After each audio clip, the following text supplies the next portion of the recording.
یہ تو طیبہ کی محبت کا اثر ہے، ورنہ کون روتا ہے لپٹ کر در و دیوار کے ساتھ۔ تاریخ میں کچھ لوگ تخت کے وارث نہیں ہوتے، مگر وہ سڑکوں پر تاریخ لکھ دیتے ہیں۔ کچھ آوازیں مائک کی محتاج نہیں ہوتی، وہ دلوں میں گونجتی ہیں۔ یہ کہانی ہے ایک ایسے شخص کی جو ویل چیئر پر بیٹھا مگر اقتدار کے ایوانوں کو ہلا گیا۔ نام ہے خادم حسین رضوی۔ 1966 پنجاب کی ضلع اٹک ایک چھوٹا سا گاؤں نکا توت، جہاں نہ بڑے مدرسے تھے نہ سیاسی دفاتر، بس مٹی، محنت اور دین سے جڑا ہوا ایک سادہ ماحول۔ اسی گاؤں میں پیدا ہوا خادم حسین رضوی۔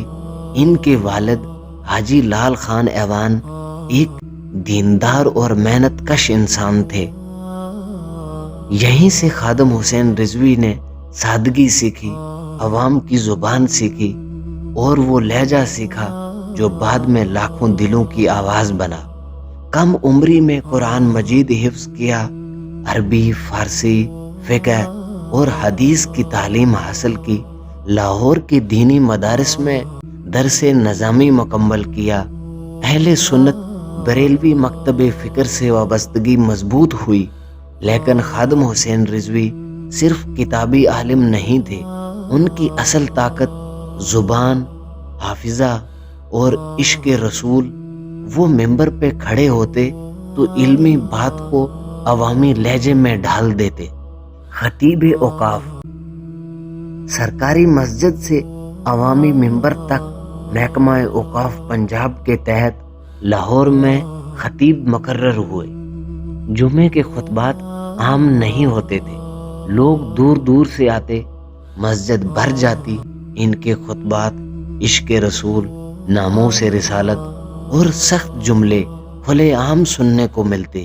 یہی جملے بعد میں ریاست کو ناگوار گزرے۔ جسم ٹوٹا، آواز نہیں۔ زندگی نے اچانک رخ بدلا۔ ایک المناک حادثے میں ریڑھ کی ہڈی شدید متاثر ہوئی۔ خادم حسین رضوی ویل چیئر تک محدود ہو گئے۔ ڈاکٹروں نے کہا اب آپ چل نہیں سکیں گے، لیکن انہوں نے جواب دیا اگر زبان سلامت ہے تو میں چلنے والوں سے زیادہ کام کروں۔